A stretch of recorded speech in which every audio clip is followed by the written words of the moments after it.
Good.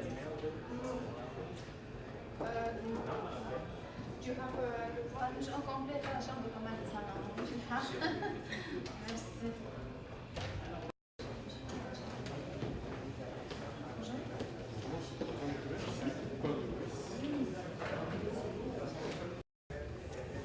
Comment des lidos à 5?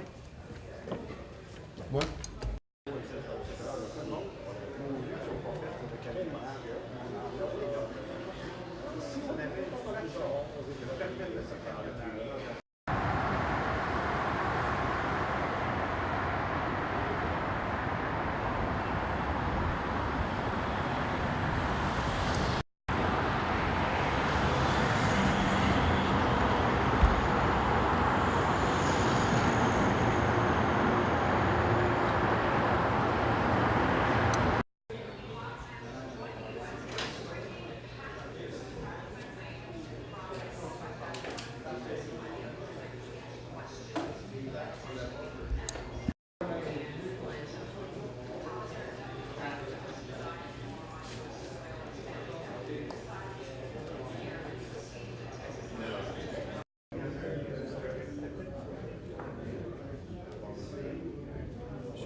Il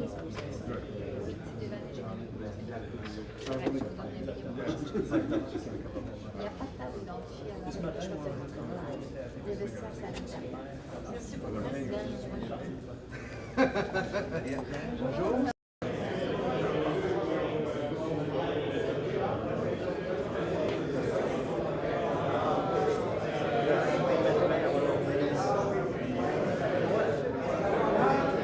No, it's great. We had a great idea. And I think it's an exciting event for the chamber to have like a mini car show in addition to the wine and this is. I went to one of the Saint-Laurent Dutch or wine. It's like in a novel.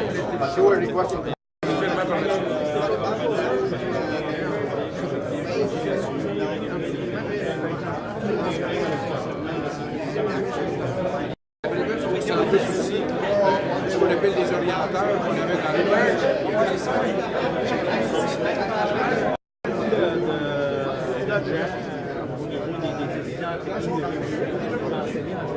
D'accord.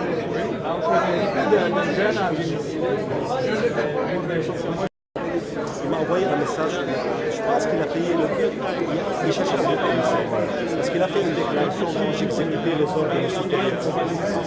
Le projet pilote qu'on a fait, c'est ça.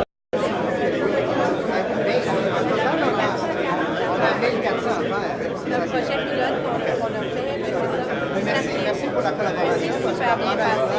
Avec les vents, avec les situations météorologiques, on a eu des situations assez malheureuses avec la qui va marcher à la synagogue pour la fête, mais c'est dans le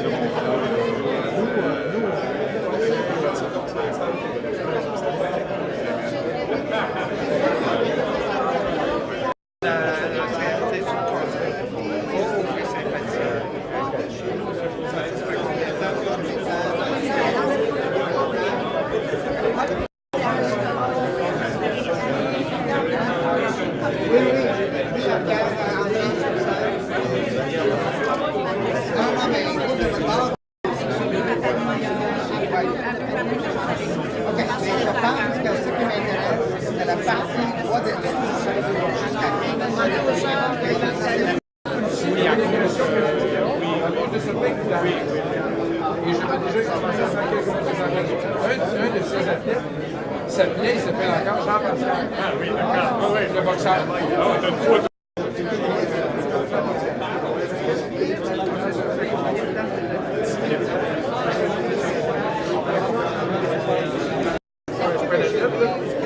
Alors, et là, ils se mettent un derrière l'autre, tout le monde est l'autre part. Et déjà, j'avais remarqué la différence entre Jean-Pascal et les autres. là, et Jean-Pascal frappait, puis c'était...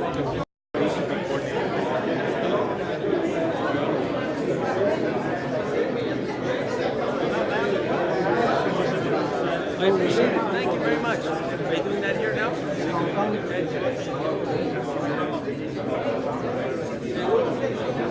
There's a lot of skeptical people here.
Bonjour, ça va bien? Michel Ducoin.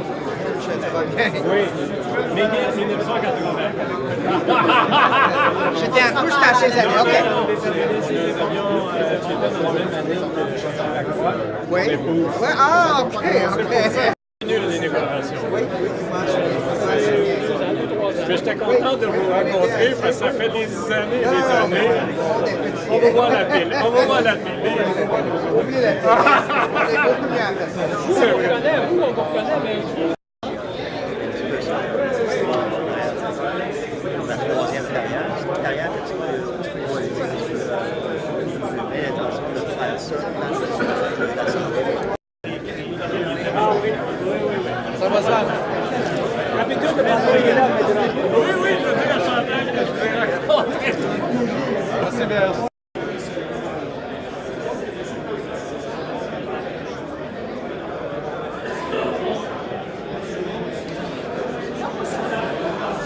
For lunch and the start of the conference, which is just a few moments away. Merci.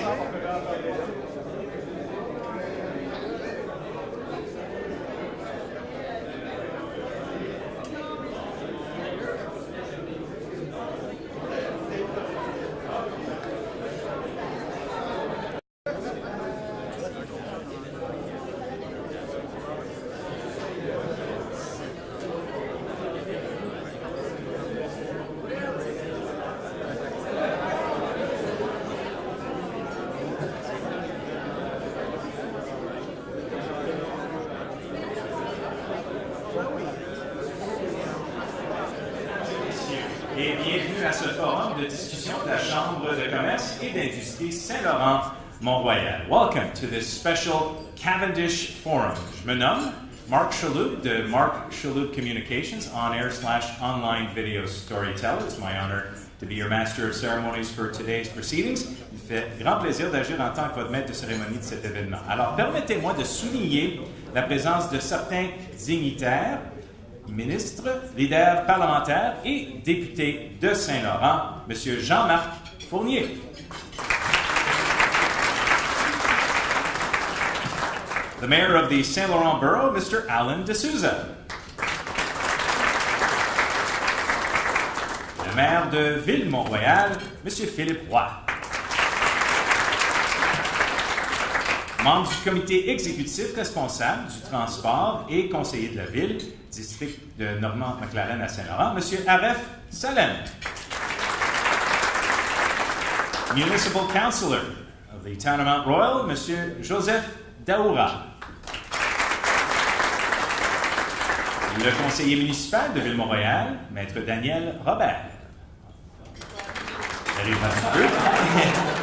Et la conseillère municipale de la ville de Côte-Saint-Luc, Mme Dida Bercou. Talk about your grand entrance.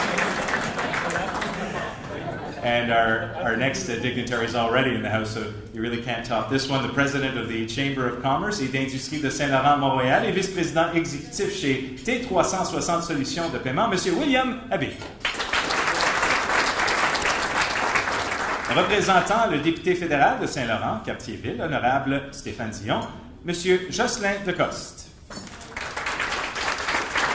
Et représentant le député provincial de Mont-Royal, Mme Tamara Davis.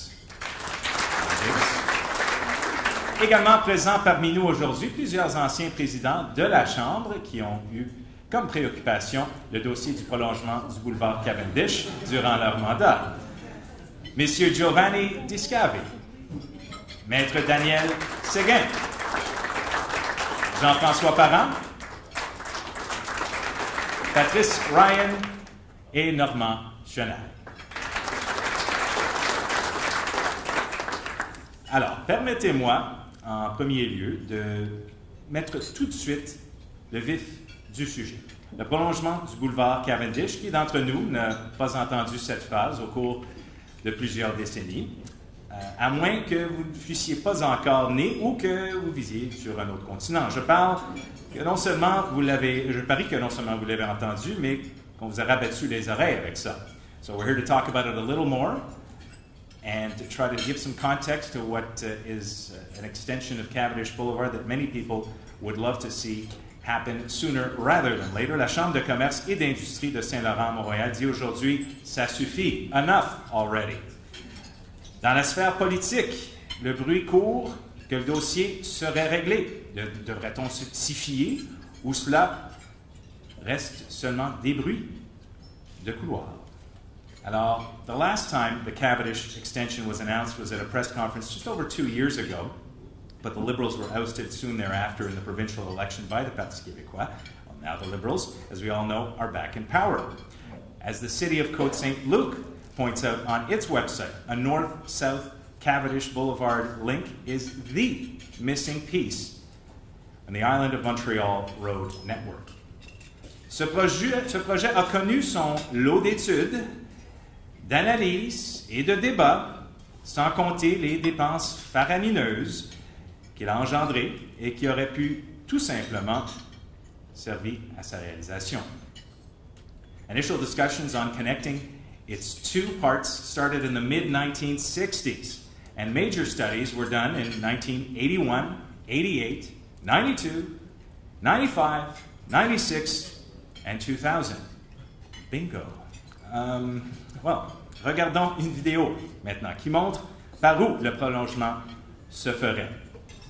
Boy, would this simplify many business people's and students' lives, plus all the other residents of the adjoining communities. Alors, le cercle vert représente la fin du boulevard Cavendish à Côte-Saint-Luc. Le cercle jaune représente la fin de la rue Royal-Mont à Ville-Mont-Royal. Et le cercle rouge représente la fin du boulevard Cavendish à Saint-Laurent. I actually took Cavendish a couple of times recently for research purposes ahead of today to test it out for you from NDG into Côte-Saint-Luc, and then I had to turn into Hampstead. It was a pleasure until I needed to approach the carry from Fleet in Hampstead. Le but du prolongement du boulevard Cavendish est de compléter le réseau routier. Create north-south link from Côte-Saint-Luc to the borough of Saint-Laurent. Create an east-west link to the Carry Boulevard. This Cavendish link would improve accessibility to, from, and within this sector for all means of transport and to ensure that the traffic conditions are conducive to the economic prosperity and well-being of residents. Pour mieux comprendre ce projet et ses enjeux, permettez-moi de vous présenter notre panel d'intervenants. The Mayor of the Saint-Laurent Borough, Mr. Alan D'Souza. Le Maire de Ville-Mont-Royal, M. Philippe Roy. Membre du comité exécutif responsable du transport et conseiller de la Ville, district de Normand-McLaren à Saint-Laurent, M. Aref Salem. Let's also welcome professeur d'urbanisme et doyen de la faculté de l'aménagement de l'Université de Montréal, M. Paul Lewis. Et président et fondateur de la maison Brisson Communication, membre du comité technique sur la mobilité des biens et des personnes de Transport Québec et ex-chroniqueur à la circulation CJAD 800, Mix 96, Mr. Rick Lechner. Merci, messieurs, de vous joindre à notre panel aujourd'hui. La Chambre a également sollicité le ministre des Transports du Québec afin de se joindre à notre panel d'intervenants, mais celui-ci a décliné notre invitation et a invoqué le fait que ce dossier est encore en étude au niveau municipal. Cependant, mentionnons la présence dans l'assistance de M. Fadi Moubayed, directeur territorial de l'île de Montréal au ministère des Transports du Québec. Le Canadien Pacifique a aussi été approché pour être panéliste pour cet événement, mais il n'a pas donné suite à notre invitation. Mesdames et messieurs, votre panel d'intervenants.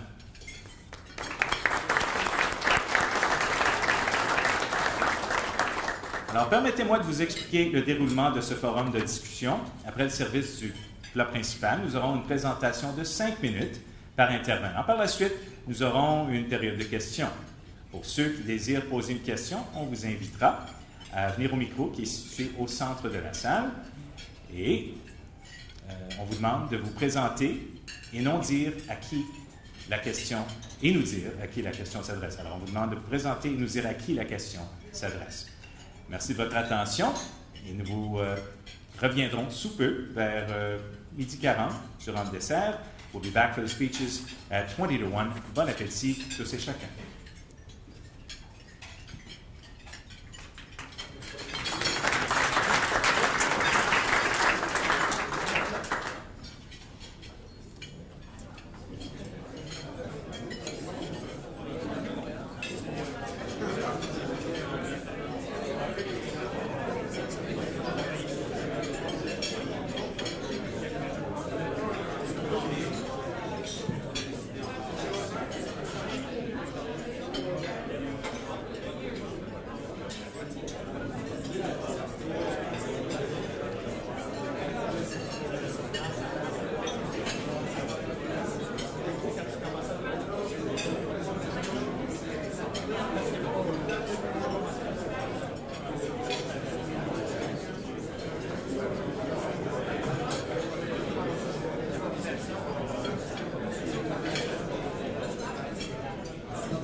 Thank you.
Merci Marc.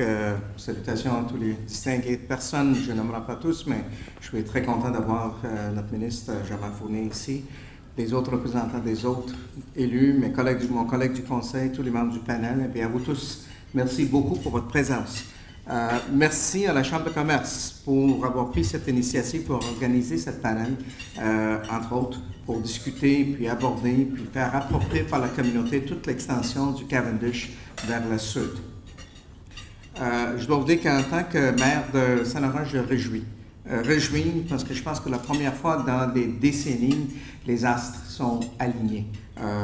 Ça commence encore avec le leadership et la position prise par le maire de Montréal, donc M. Denis Coderre, mon collègue Aref Salem qui pilote le dossier, puis pour lequel je pense que c'est lui qui va continuer d'avancer ce dossier.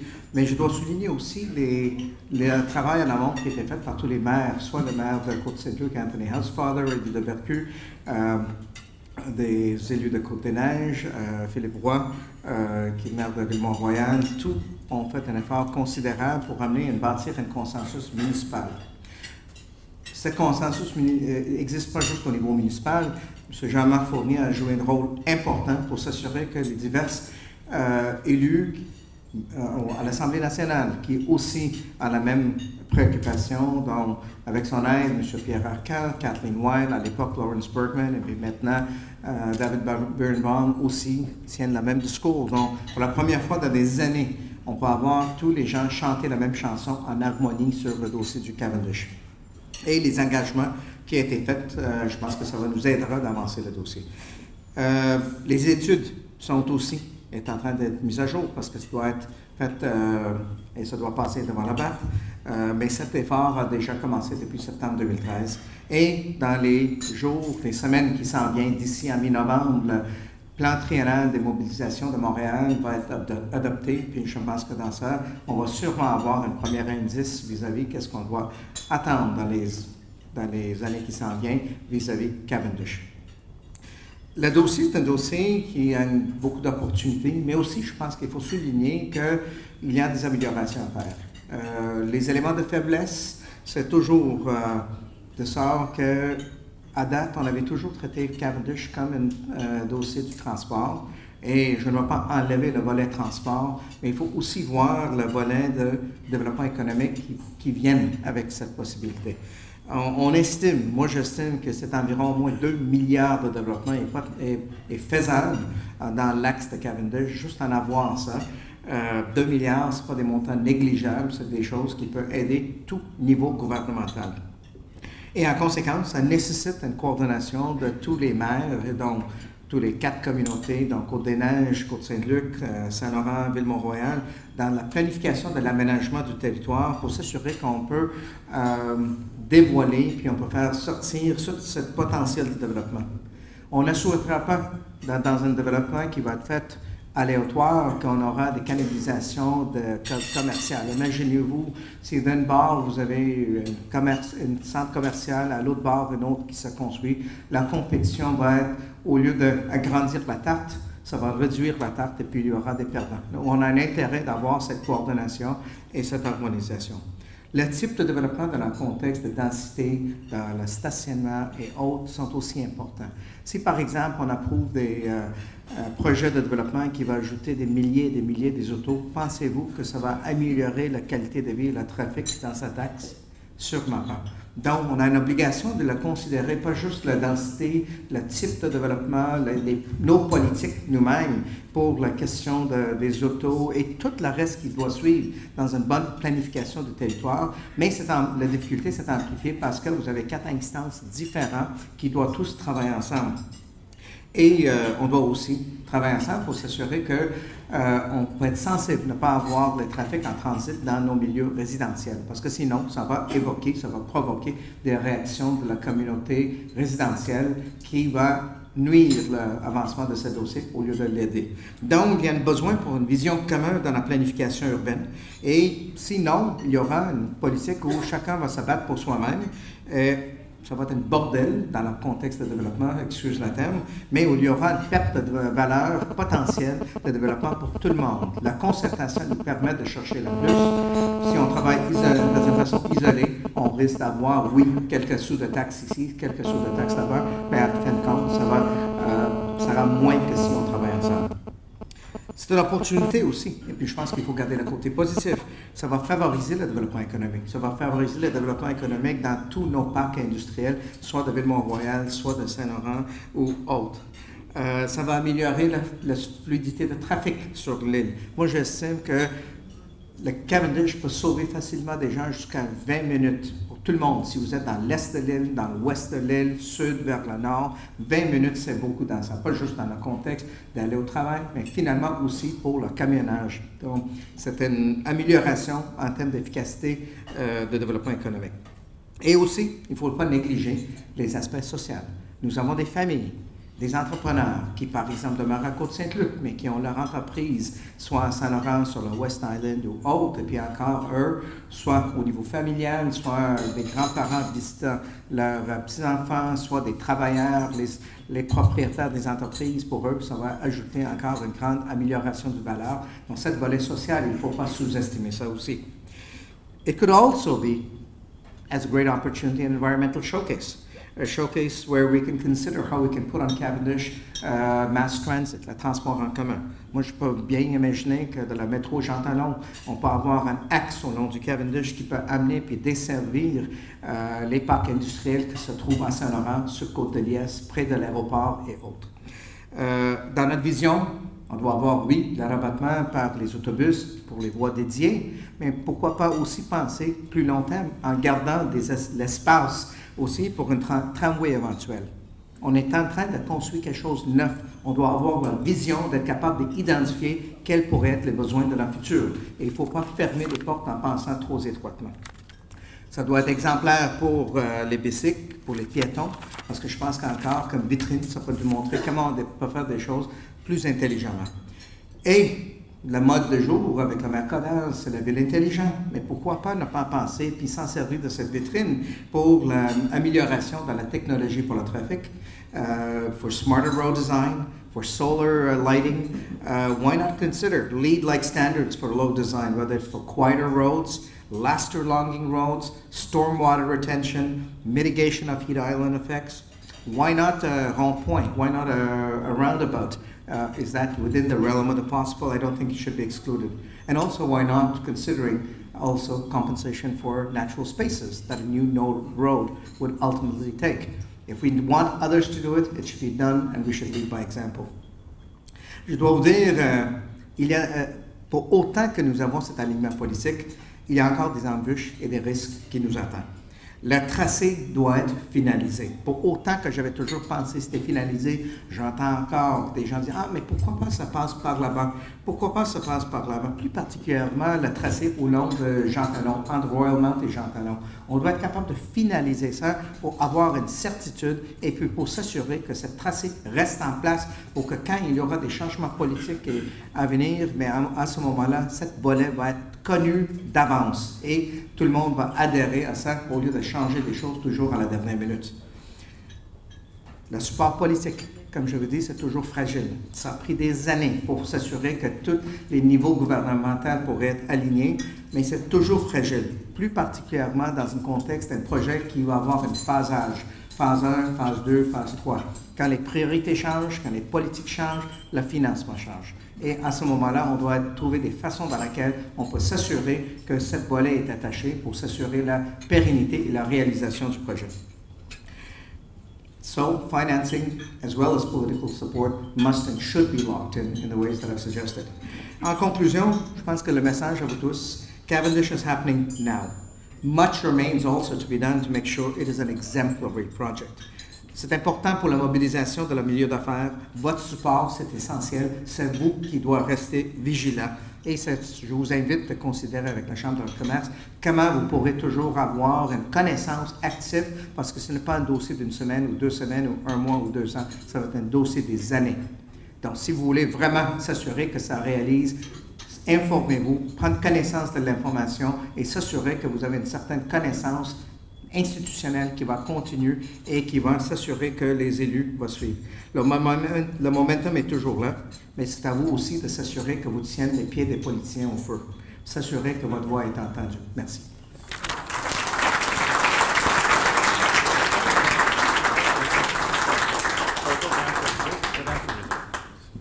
On va vous laisser prendre le dessert. Après ça, vous montrer sur l'enceinte.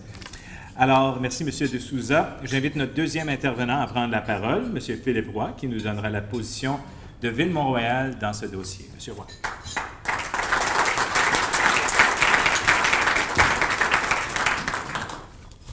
Alors, bonjour. Alors, rapidement, les salutations. Donc, M. le ministre, les maires, les élus municipaux des 3 municipalités, Saint-Luc, Saint-Laurent et Mont-Royal. Salutations particulières à William Abid, le président de la Chambre, d'avoir organisé cet événement-là. Je voudrais aussi souligner la présence de 2 amis. D'abord, M. Patrice Ryan, qui est un ancien président de la Chambre, alors tout le monde le connaît bien ici. Et aussi M. Simon-Pierre Diamond. Vous savez, Simon-Pierre est un ancien député, malgré qu'il n'a pas l'air très, très vieux. Il est un ancien député de l'Assemblée nationale, député de Marguerite-Liuville. Alors, bienvenue à ce dîner. Moi aussi, je vais parler surtout de la dimension économique de Cavendish, parce qu'effectivement, on sait tous qu'il y a une dimension routière, mais pour nous, à Ville-Mont-Royal, la dimension économique est particulièrement importante. It has been more than 45 years that the word has been going around to complete Cavendish Boulevard. A simple idea joined the north and south portion of the boulevard when only a bit more than a kilometer is missing to join them. Well, plus de 45 ans qu'on parle de ce projet, c'est donc dire que les discussions entourant ce projet-là ont débuté avant même ma naissance. C'est vraiment un vieux projet. Tout le monde le sait, le projet n'est pas très sorcier. Il manque à peine plus d'1 kilomètre pour relier les 2 parties déjà construites. Et ce kilomètre permettra de désenclaver des secteurs centraux de l'île et d'optimiser la fluidité routière, on le sait, plus connue pour ses ralentissements et ses embouteillages. Il faut le dire et le redire, le parachèvement de Cavendish est un atout essentiel pour le réseau routier du centre et de l'ouest de Montréal, dans un secteur clé où la congestion a assez duré. Comme maire de Ville-Mont-Royal, je suis en position de mesurer toute l'importance de ce projet-là, particulièrement pour Mont-Royal.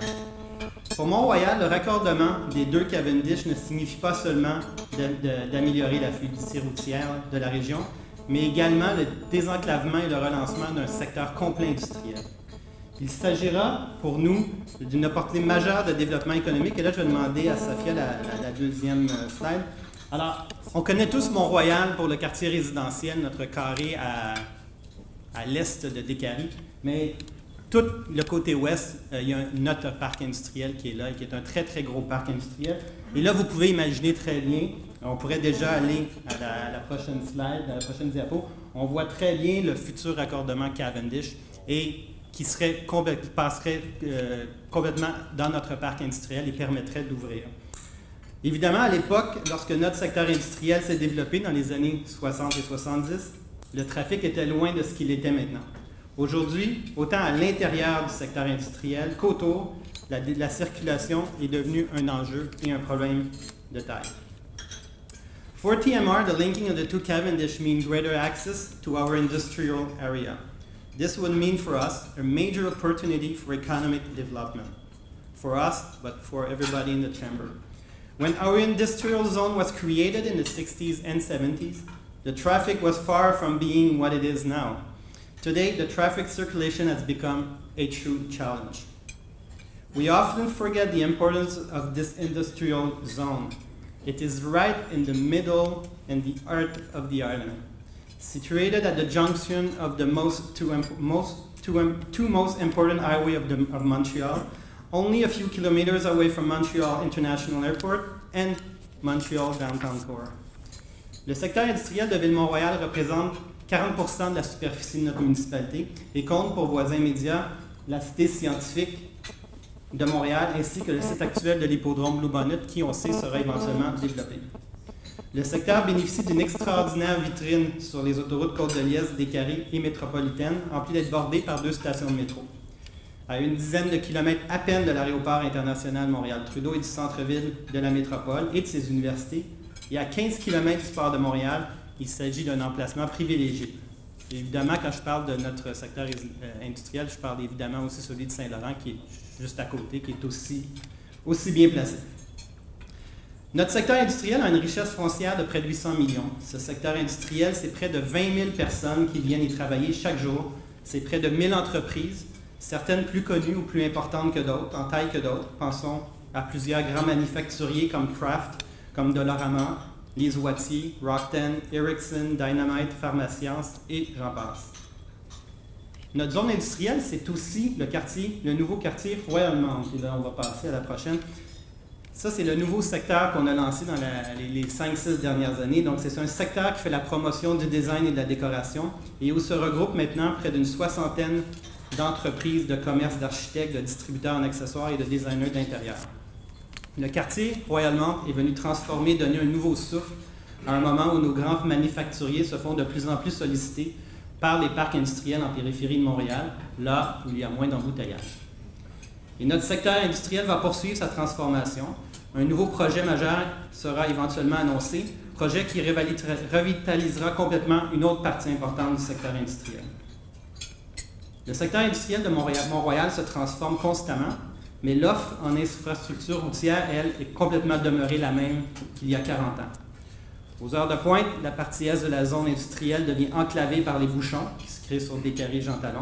Côté ouest de la zone industrielle, ce n'est guère mieux avec les embouteillages à la jonction de la métropolitaine et de Côte-de-Liesse. The advantage of being located right in the middle of the island of Montreal, at the crossing of 2 major highways and a few kilometers from the airport in downtown Montreal, are more and more diluted by the lack of road fluidity in the area. To remain competitive, our industrial zone needs to address the challenge that is road traffic, and Cavendish is clearly one of the answers. On le sait, il y a eu des études depuis les années 80. On a eu dans les années 80, on a eu dans les années 90, on a eu dans les années 2000 quand Mont-Royal était fusionné. On en a parlé un peu moins après, et là, on vient de recommencer à en parler. Est-ce enfin la bonne foi? Nous, on le croit. C'est sûr que des voix s'élèveront pour condamner un autre projet d'asphalte et de béton, prônant qu'on doit mettre un frein au règne de la voiture, au règne de l'étalement urbain. Mais Cavendish, c'est pas ça. Cavendish n'est pas un nouveau lien routier. Il n'est pas un luxe non plus. C'est un lien routier inachevé, oublié, qui, une fois terminé, servira de moteur économique pour toute notre région. Je salue donc la décision et surtout la détermination du maire de Nicodère de voir à régler ce dossier une fois pour toutes. Je le salue lui, mais aussi son équipe, représentée notamment par Aref Salem, ici, qui viendra vous parler. Le projet de parachèvement du lien Cavendish n'est pas un projet pour Ville-Mont-Royal, ni pour Saint-Laurent, ni pour Côte-Saint-Luc ou Côte-des-Neiges. C'est un projet pour tous les résidents de l'agglomération de Montréal, c'est un projet pour notre économie régionale, et c'est un projet qui ne fera que des heureux. Merci.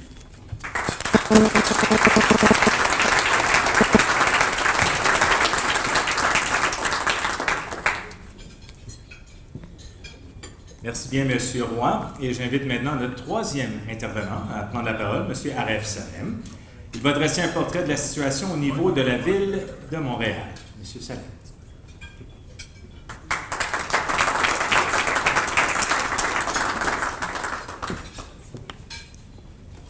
Bonjour tout le monde. Encore des salutations de nouveau, Monsieur le ministre, Messieurs les maires, les élus municipaux de Mont-Royal et de Montréal, Monsieur le président de la Chambre et tous ceux qui ont travaillé pour faire de ce forum un succès.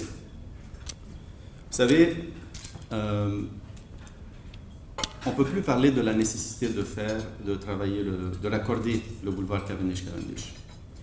Si on retourne, on sait tous que c'est un projet qui est structurant, c'est un projet que le maire de Montréal il a déjà mis de l'avant pendant la campagne électorale.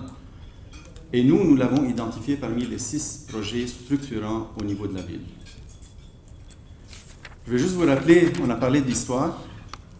En 1960, c'était la première fois où on a parlé du raccordement de Cavendish. 1960, il y a certainement des gens qui étaient jeunes, il y a des gens qui n'étaient même pas nés. Donc, même, je n'étais même pas dans la conception en 1960. Donc, juste vous dire, avec ce temps, on a passé à travers 6 études à la ville de Montréal, 6 études où on a parlé de raccorder Cavendish à la rue Paré, raccorder Cavendish à la rue Royalmount. On avait des idées dans le temps, mais les idées cachaient souvent une non-entente entre les partenaires dans ce dossier-là. Depuis notre arrivée, juste vous dire, en dernier, c'était en 2007 la dernière étude qui a été faite. Et dans cette étude, il y a eu 5 options, dont une option qui a fait consensus auprès de tous les élus municipaux. Les élus de Saint-Laurent, les élus de Mont-Royal, les élus de Côte-des-Neiges, Notre-Dame-de-Grâce et les élus, je manque Côte-des-Neiges, Saint-Laurent, Mont-Royal et Côte-Saint-Luc. Donc, depuis notre arrivée, la première chose que j'ai faite, c'est qu'on a convoqué une réunion entre tous les maires des 4, les villes liées et les arrondissements, pour mettre de l'avant ce projet-là. Et on a décidé, encore une fois, pour la 100e fois peut-être, d'avoir une résolution des 4 partenaires municipaux, des résolutions qui sont venues des villes liées et des arrondissements, pour aller de l'avant avec ce projet. Donc la première action qu'on avait prise, c'était la dernière étude qui a été faite en 2007, de la mettre à jour et de chiffrer et de voir, non pas en combien de phases on va la faire, mais en combien de lots. Et ça, c'est très important parce qu'on a déjà un seul projet. Avec ce projet-là, il y a certainement un passage au niveau du BAP. Donc quand on parle BAP, on parle 18 mois de travail qui va être fait. On va attendre les recommandations. Après les recommandations, on va pouvoir aller en plan et devis et aller de l'avant. J'ai appris une chose au transport, c'est qu'on exécute 2 et on planifie 10. Et les 10 planifiés, ça prend beaucoup de temps. Juste vous dire vite, à part les 4 partenaires municipaux qui sont là, il y a même à un certain niveau le gouvernement du Québec. Je sais que le gouvernement du Québec, il n'a rien à voir avec Cavendish. Mais même avec ça, le gouvernement du Québec, il a déjà mis de l'avant dans son PQI 4 millions de dollars pour l'étude de Cavendish, parce qu'il considère que Cavendish, c'est une rue qui va aider à désengorger des caries. Il est certain que nous, au niveau de la ville, nous ne voulons pas une autre autoroute. Nous avons pris la décision d'aller de l'avant avec un boulevard urbain. Vous savez, au niveau de la ville, on est en train de créer une ville à l'échelle humaine. Quand on a la chance d'intervenir, on intervient exactement à l'échelle humaine, où nous allons préserver une place pour le transport actif, où nous allons préserver une place pour le transport collectif, où nous allons verdir ce boulevard-là.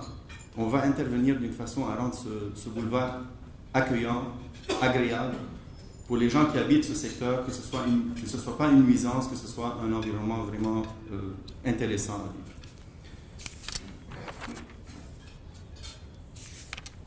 Parmi les partenaires, à part le BAP, les 4 municipaux, il y a le CP et le CN. Vous savez, quand on va intervenir sur ce projet, il y a certainement, on va nuire, on va essayer de ne pas nuire aux activités du CP et du CN. Ils doivent continuer à travailler en même temps que nos travaux. Donc ça, un autre défi aussi à surmonter. On prévoit d'ici 2017 qu'on soit prêt pour aller en plan et devis et aller en appel d'offres. Donc je vous dis tout ça, je vous l'ai déjà dit, on planifie sur 10 ans.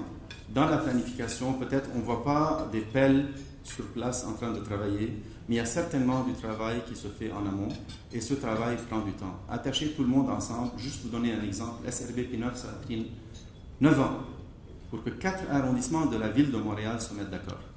Donc, il y a quand même eu un consensus politique actuellement. Oui, c'est vrai qu'il est un peu fragile, mais du moment où la volonté politique est là, du moment où le maire l'a déjà mis de l'avant parmi les 6 projets constructifs de la ville, on pense que d'ici 2017, on va pouvoir aller de l'avant avec la première pelletée de terre. J'aurais voulu la faire aujourd'hui, mais malheureusement, c'est un peu tôt.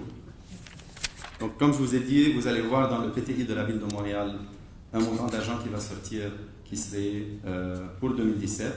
Il y aura le 4 millions du PQI et on remercie le gouvernement du Québec pour sa contribution. Et je pense que le tout est déjà, tous les ingrédients sont là pour faire le gâteau. Merci beaucoup.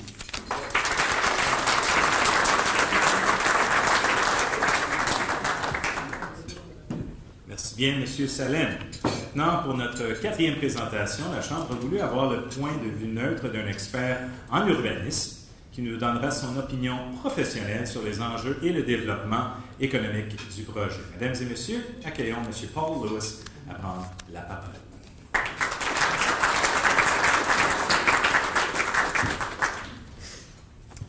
Merci de l'invitation. Je voudrais saluer les maires d'arrondissement, M. le ministre, les élus qui sont dans la salle, ainsi que le président de la Chambre, que je remercie pour l'invitation. Ça me fait bien plaisir d'être ici. Je ne suis pas sûr d'être la meilleure personne pour parler de Cavendish, surtout que chaque fois que je viens dans le secteur, je me perds. Mais je ne dois pas être le seul. Peut-être même les gens du coin se perdent aussi. Puis je ne suis pas sûr d'avoir vraiment une opinion sur la nécessité ou pas de prolonger ou en fait de raccorder les deux morceaux de Cavendish, mais je vais vous faire part de ma réflexion.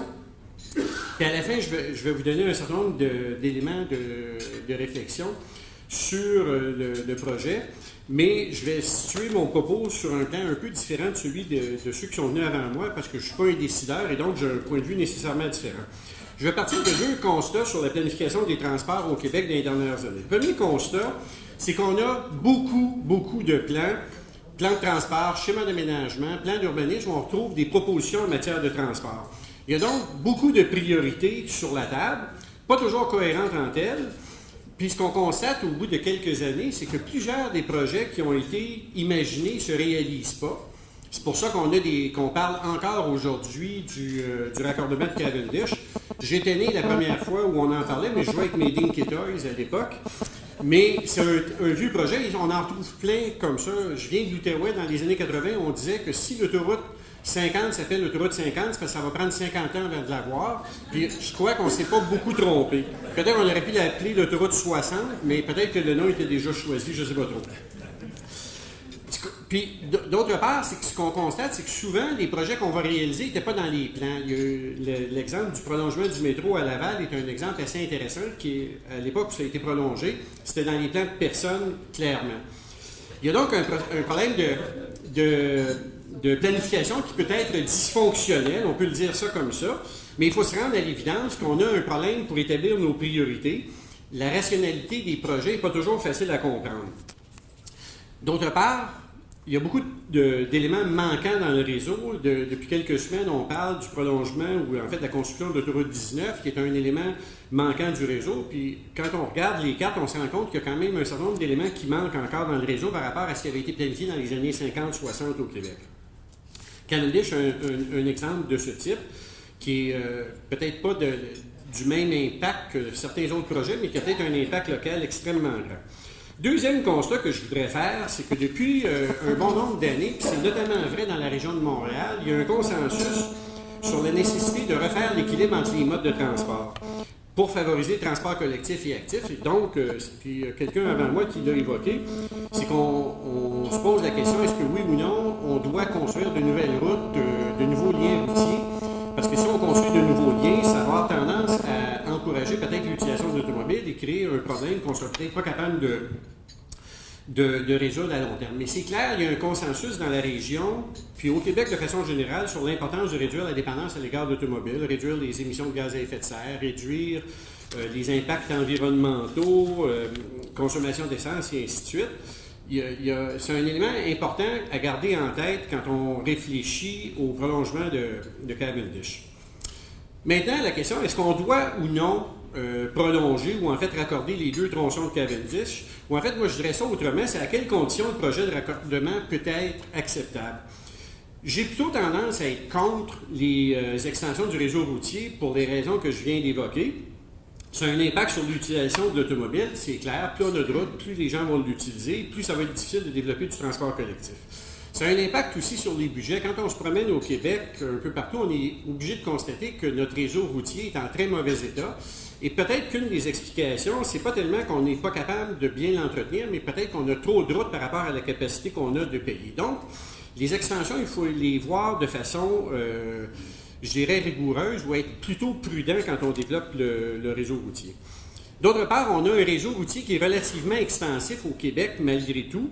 Il n'est peut-être pas le plus généreux, mais il y a quand même, c'est un réseau qui est relativement important et qu'on a de la difficulté à entretenir. C'est que moi, j'ai plutôt tendance à dire que je suis pour un développement raisonné du réseau routier. Oui, au développement du réseau routier, s'il s'agit d'améliorer la connectivité du réseau, c'est-à-dire de faire des connexions qui ne se font pas, donner accès, par exemple, à des terrains qui ne sont pas accessibles. Oui, pour améliorer la sécurité, parce que c'est très clair que parfois, on crée ou on amplifie les problèmes de sécurité parce que le réseau est mal conçu, mal organisé, parce que les gens ne savent pas trop comment se débrouiller pour trouver leur chemin. Dans certains cas, l'extension du réseau routier va nous permettre d'améliorer la qualité de vie. Je pense à certaines routes locales qui sont utilisées pour de la circulation de transit, mais clairement, ce n'est pas une bonne solution pour personne. Puis, oui, dans la mesure où les extensions qui sont envisagées permettent de régler des problèmes ponctuels, notamment pour le transport des marchandises ou l'accès à un certain nombre de terrains. Et donc, dans le cas de Cavendish, moi, je ne considère pas que c'est un projet qui pose problème d'aucune façon. Même, j'ai plutôt tendance à être contre l'extension du réseau routier. Dans le cas de Cavendish, ça m'apparaît particulièrement sensé. Notamment dans le contexte où on veut développer un certain nombre de terrains. On a évoqué l'hippodrome, mais c'est clair que Cavendish présente un intérêt sur ce plan-là.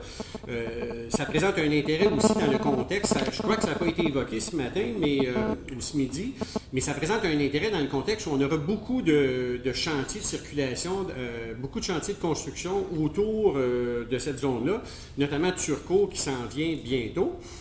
Mais aussi la métropolitaine plus tard, qui va poser d'autres types de problèmes dans le secteur. On n'en a pas parlé, mais c'est clair que ça va jouer un rôle extrêmement important. Donc, je vais terminer en disant à quelles conditions on peut défendre le projet. Je vois en fait 3 séries de critères. Le premier critère, dans le fond, c'est la capacité qu'on a de démontrer qu'il y a des impacts positifs réels, notamment sur le plan de l'accessibilité aux terrains qui sont peu accessibles ou difficilement accessibles, ce qui m'apparaît être le cas ici. Le contexte des grands chantiers, c'est un autre élément, je le répète parce que ça m'apparaît important. En fait, on peut considérer que la connexion Cavendish est une sorte de mesure de mitigation pour résoudre un certain nombre de problèmes d'accessibilité dans le contexte des grands travaux autour. Puis l'autre élément par rapport à ça, c'est l'accessibilité aux différents quartiers qui est souvent relativement difficile. Le dernier point, le transport des marchandises, moi, ça m'apparaît fondamental de repenser parce que de penser Cavendish dans ce contexte-là, parce qu'en bonne partie, Cavendish dessert des terrains qui sont industriels.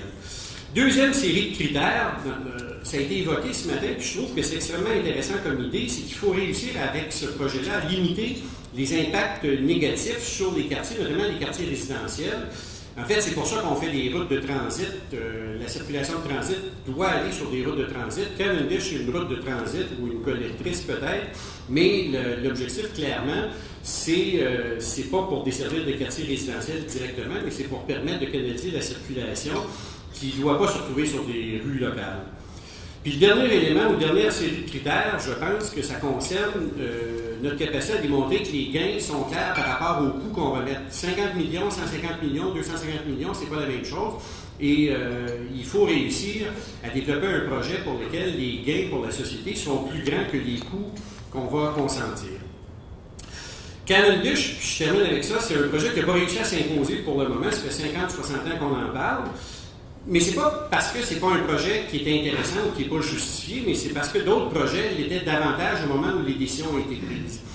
Dans un contexte de ressources rares, c'est inévitable, on ne peut pas tout faire en même temps, on n'a pas la capacité de tout payer, donc c'est clair qu'il y a des premiers, qu'il y a des projets qui sont construits, puis ensuite de ça, il y a des projets qui sont écartés, puis après ça, ça prend un certain momentum pour que les projets puissent revenir à l'ordre du jour au plan politique. Je dirais, en fait, je me suis amusé à aller voir les articles de journaux depuis une vingtaine d'années sur ce projet-là. C'est formidable, Internet, parce que tout ce qu'on a pu dire et entendre, on le retrouve, notamment toutes les annonces que le projet est imminent, que ça commence bientôt, et ainsi de suite. On en retrouve plusieurs fois. Mais je pense que le contexte est bien meilleur aujourd'hui qu'il ne l'a jamais été.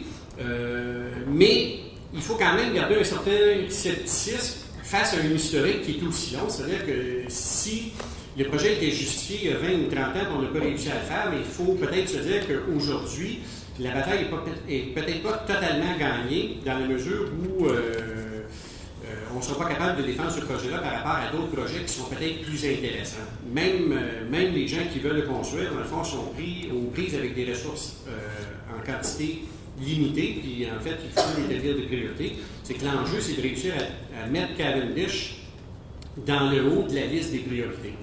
Voilà. Merci.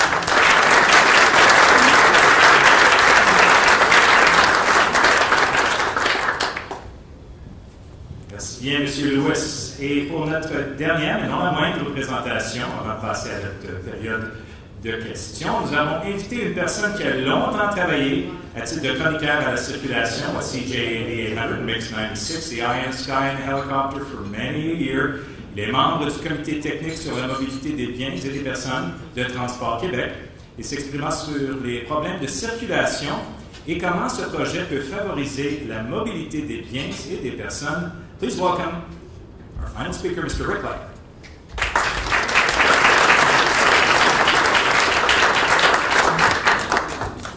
Merci tout le monde. Comme dernier conférencier, les salutations étaient faites déjà 4 fois.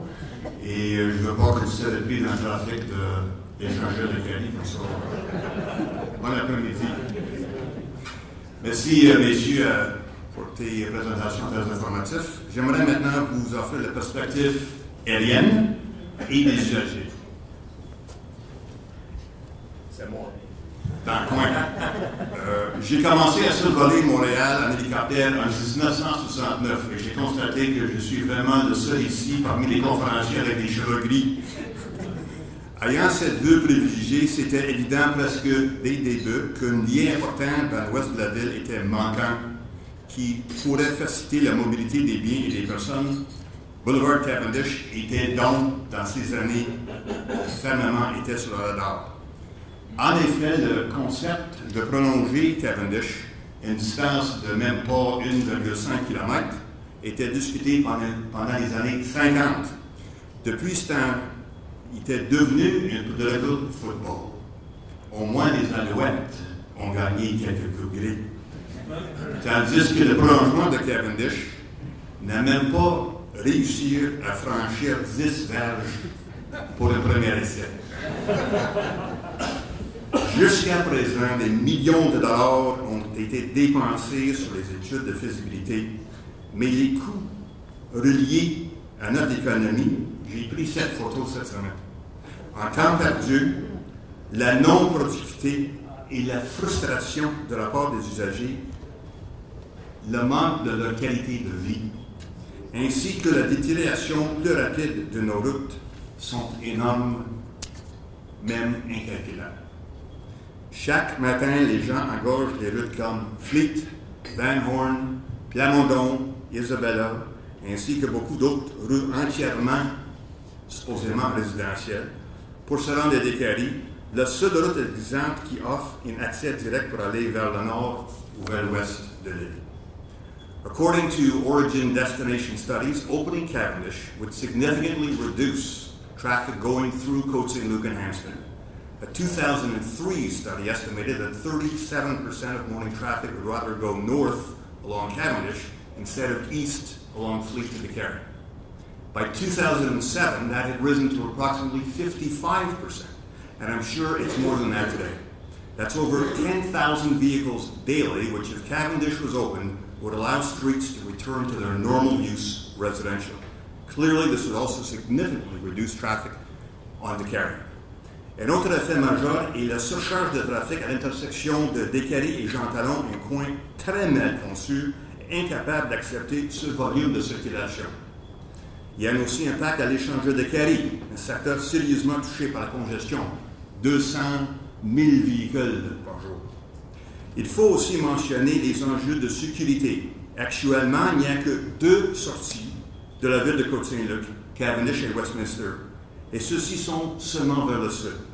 Dans une situation d'urgence, et rappelons-nous la proximité de Côte-Saint-Luc au cours de triage CN et CP, l'évacuation des résidents serait vraiment problématique.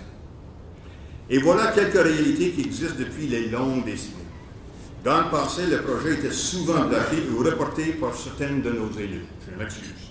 Je me rappelle le commentaire que l'ancien maire de Bernard Line m'avait souvent donné quand j'ai posé la question « Will you ever open Cavendish ?» Son réponse était toujours « Never over my deadline ». Oui, on peut dire que maintenant, c'est même plus crucial de faire le lien manquant à cause des gros projets du pont Champlain et l'échangeur Turcot, qui est déjà en construction. Par contre, je pense que ces méga-projets seront complétés avant qu'on puisse mettre une pelle dans le sol du boulevard Cavendish.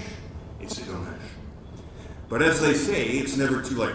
There now seems to be a will to get Cavendish done, but not before the next 5 years. And that is likely an optimistic timetable. Nonetheless, this opportunity must now be finally seized. Having said this, a number of things need to be taken into consideration in the planning. D'abord, ce serait préférable de compléter le projet dans une seule phase. Ça va prendre des mesures de mitigation pour ne pas créer une autoroute déguisée ou une artère régionale. Par exemple, comme souvent mentionné, il faut avoir les liens avec Royal Mount et Jean Talon pour éviter la majorité de trafic dans les limites de Côte-Saint-Luc et NDG. Aussi, il faut avoir une interdiction aux camions dans la même axe. Les piétons et cyclistes devront être protégés aux intersections et il faut assurer la possibilité d'une voie réservée pour le transport en commun. En résumé, le prolongement de Cavendish va soulager le trafic dans l'ouest de l'île. Ça va doubler les sorties vers le nord et l'est en cas d'urgence pour la ville de Côte-Saint-Luc et les environs. Il faut avoir certaines mesures de mitigation pour ne pas créer cette autoroute déguisée. Et c'est irréaliste de penser que Cavendish va régler tous les problèmes de l'échangeur de Carrie et de Carrie Sud. Merci beaucoup.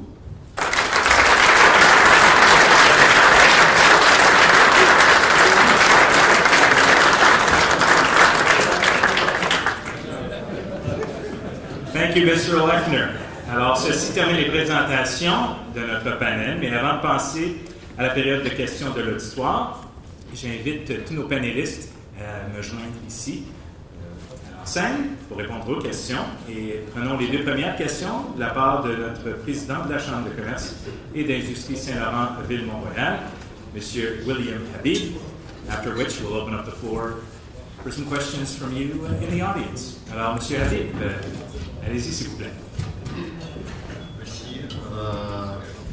Pouvez-vous nous donner des détails sur le contrat immobilier du projet du Blue Bonnets, hippodrome de Montréal, dont tout le monde pense qu'il a été déjà ratifié? Cette question est adressée à M. Salem, M. Roy et M. Desouza. Moi, je peux m'avancer. Vous savez, il y a un schéma d'aménagement qui se fait actuellement à la ville de Montréal. Dans ce schéma d'aménagement, il n'y a pas encore une décision qui a été prise sur la vocation du Blue Bonnets.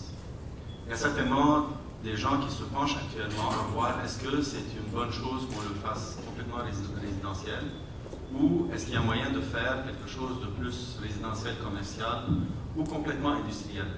Donc, aucune décision n'a été encore prise, mais il y a quand même des gens qui pensent dans ce qu'on est en train de vivre actuellement, surtout au niveau du schéma d'aménagement, de voir comment on peut procéder. Il faut comprendre aussi que c'est quand même un secteur qui est enclavé. Il y a une cour de triage qui existe dans le secteur. Il y a quand même beaucoup de défis, même si on veut aller dans le résidentiel commercial, surtout avec ce qui s'est passé au lac Mégantic. Donc il y a plusieurs défis à surmonter actuellement avec ce projet, dont des résultats viendraient certainement sous peu. Je peux juste ajouter la suivante. Si je vais bien compris, votre question était vis-à-vis de la contrat avec le gouvernement du Québec, est-ce que c'était ratifié ou non?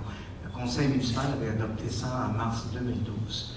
Depuis cet an-là, il y avait eu des démarches qui étaient faites avec le gouvernement du Québec vis-à-vis vraiment de traduire cette intention dans une réalité.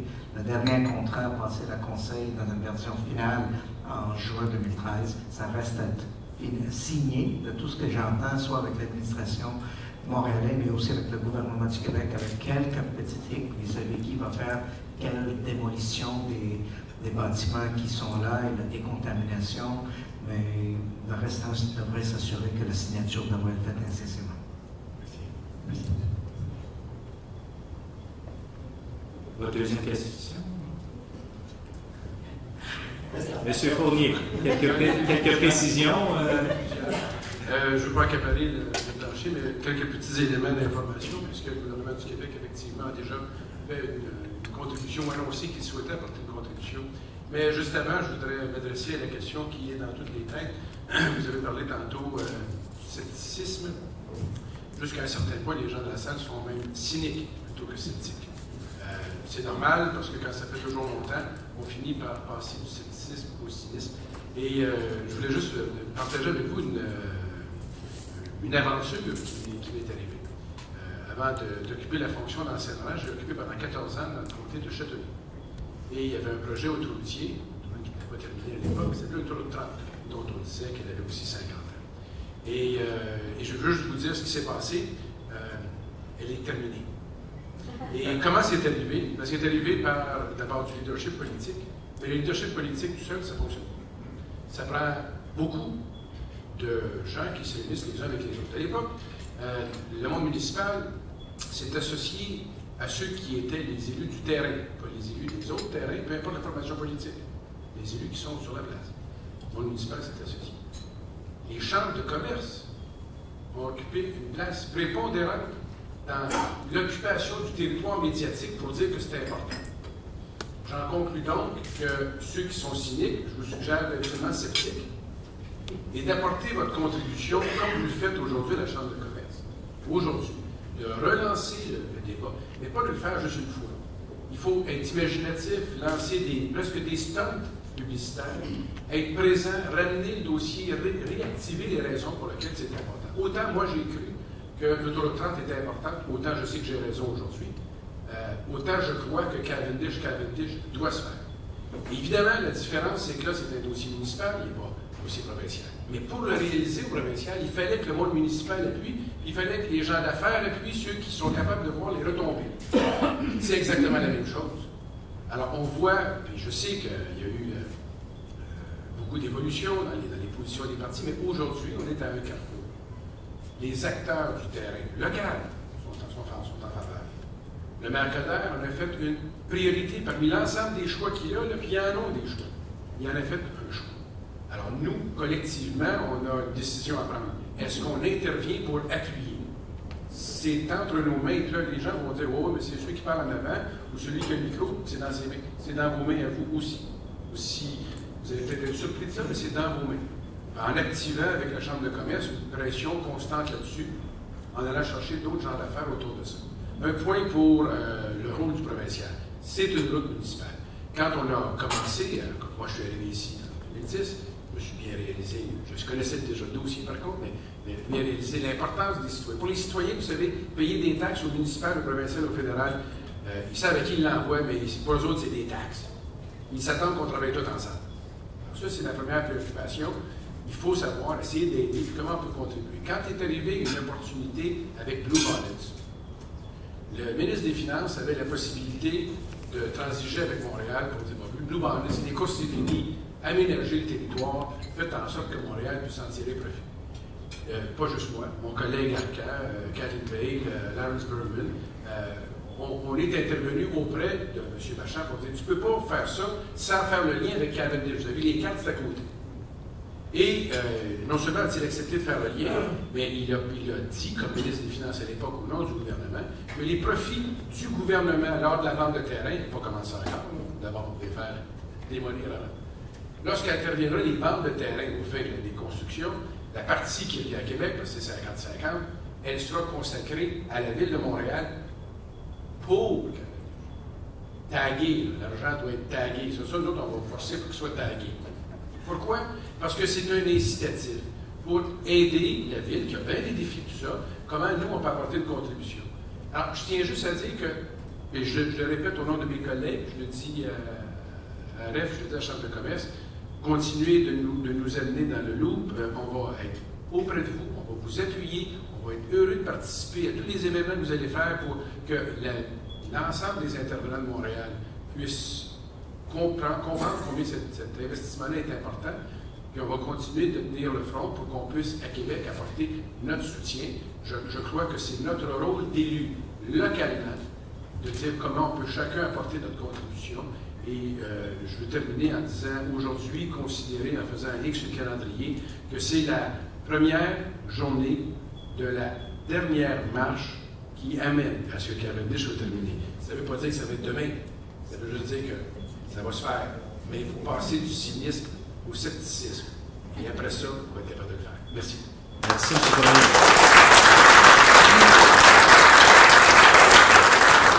Merci de nous apporter la perspective provinciale, M. Fournier. Alors, je vous invite au micro, messieurs, dames, pour la période de questions qui se poursuivra pour une dizaine de minutes.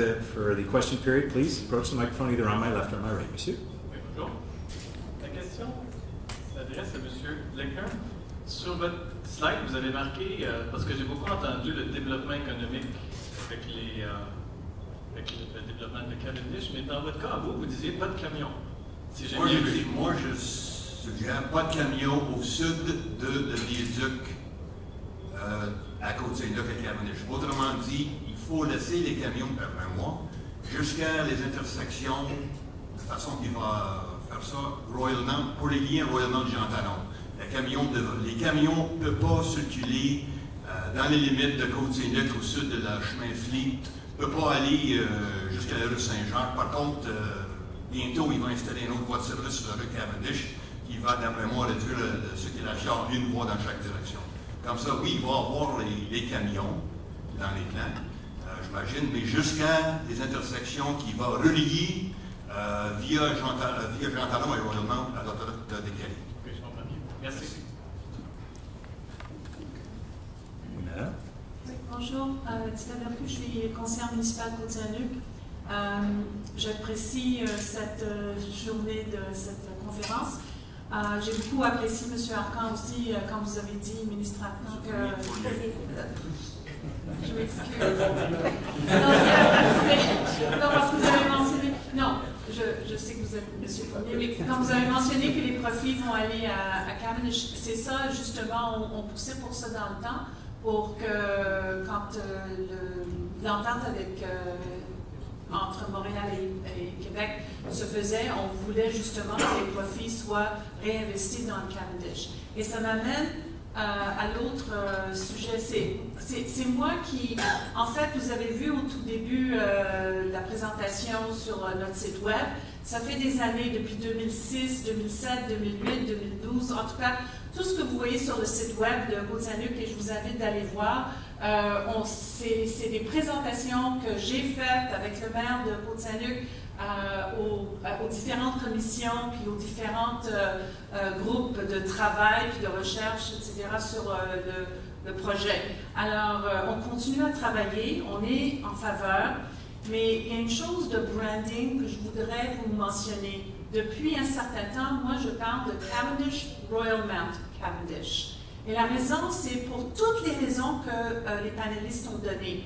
Pour développer le secteur industriel de Royal Mount, du parc de l'île Mont-Royal, pour avoir vraiment un lien qui n'est pas tout à fait direct, okay? Parce que tout le monde parlait de direct. Mais il y a beaucoup de raisons de parler d'utiliser cette nomenclature Cavendish Royal Mount Cavendish, et ça montre aussi le phasage, si vous voulez. On ne veut pas le faire dans 3 phases, mais quand même, on sait que c'est comme ça que ça va évoluer.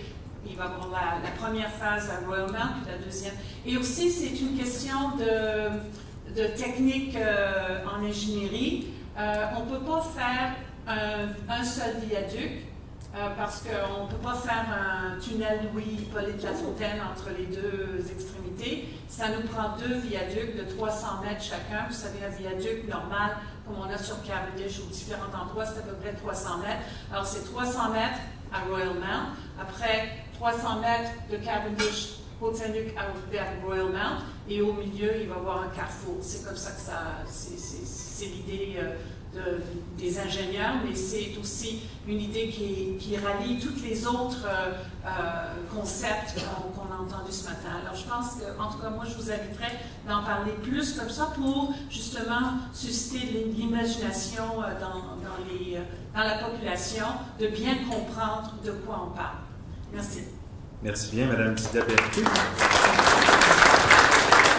Conseillère municipale de la ville de Côte-Saint-Luc, and it's ancient history now based on what's being said by that municipality, Mr. Lechner. It's no longer like Mr. Lang, the former mayor, used to say, over my dead body at Cavendish Extension. They've really made a 180. And if you want to see the speeches that you saw today here in person, they will be up on the website of the Chambre de commerce. Alors, le message peut continuer à passer. Vous pouvez envoyer les liens à votre réseau d'affaires, vos amis, pour que ça prenne du momentum, comme M. Fournier dit, pour qu'on soit tous sur la même page et qu'on comprenne les enjeux qui ont tellement bien été illustrés aujourd'hui par nos panélistes de point de vue affaires, socio-économiques, environnementales. Il y a d'autres questions, mesdames et messieurs? C'est le temps. M. Chenaille, de la Chambre de commerce. Oui, à RF, vous avez mentionné que le consensus était fragile. Vous avez utilisé les mots, je pense que c'est un mot qui était choisi. Quand on a préparé ce dossier pour la journée, pour ce forum, on a remarqué que dans les cahiers des archives, il y a beaucoup d'intervenants. On ne pouvait pas tous les avoir ici aujourd'hui. Selon vous, ce serait quoi le meilleur fait? Le but de ma question n'était pas de pointer du doigt qui peut nous mettre les bâtons dans les roues, mais surtout pour avoir les arguments, développer les arguments qui sont nécessaires. Selon la proposition, la suggestion de M. Fournier, de bien préparer le dossier et de bien préparer le terrain pour qu'il y ait de moins en moins d'objections. C'est M. Chenaille, merci pour la question. De ma jeune expérience politique, j'ai appris une chose, le gelo n'est pas encore pris et ne prendra pas avant qu'on passe au plan économique. Donc, la prochaine étape qu'on a, c'est oui, on va mettre à jour les études qui ont été faites en 2007. Et je pense qu'en 2007, on a déjà eu un consensus sur une option parmi les 5 qui ont été proposés par Axel Roche. Et dans cette proposition, il y avait vraiment 3 lots identifiés. Dans ces 3 lots, je pense que la prochaine étape à faire, et M. Lewis me l'a dit tantôt à table, il faut que ça reste une priorité. Et si je peux dire, l'étape, quand on va passer au bac, c'est là où on va présenter tous les plans hydrauliques. Tout ça, ça va être vraiment le gelo, il va prendre là. Donc, avant d'arriver là, j'espère qu'on va continuer à mettre de la pression. Ce que vous avez fait, ce que Jean-Marc a dit, c'est exactement ce qui a fait que le métro, par exemple, ligne bleue, avance. Parce qu'il y a eu une grande pression sociale pour avoir la ligne bleue.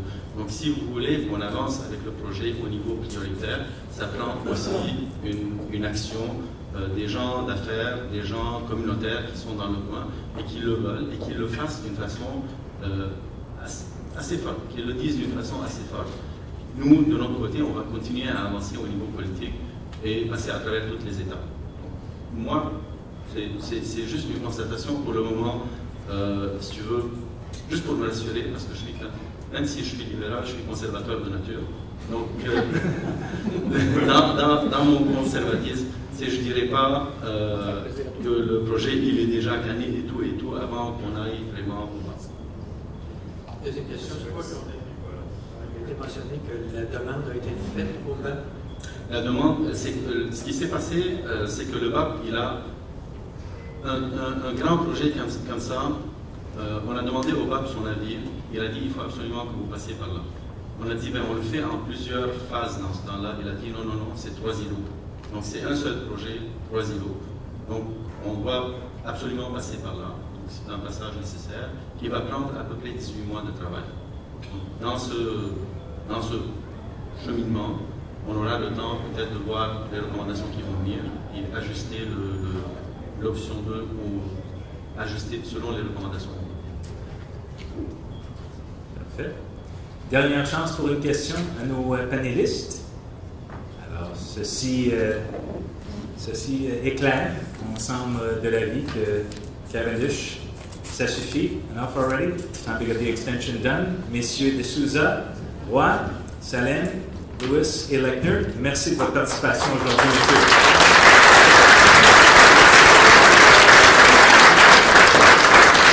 Et j'en profite pour vous annoncer la prochaine activité de la Chambre. 23 octobre prochain, un 5 à 7 tout à fait spécial en collaboration avec Location Parade. Vous aurez l'occasion de voir de nouveaux modèles de voitures et de camions. My name is Mark Shalhoub from Mark Shalhoub Communications. A pleasure to be your Master of Ceremonies today. Je vous remercie, mesdames et messieurs, de votre participation et vous souhaite un bon retour et un bon long week-end de la fête de l'Action de grâce. Take care, everybody.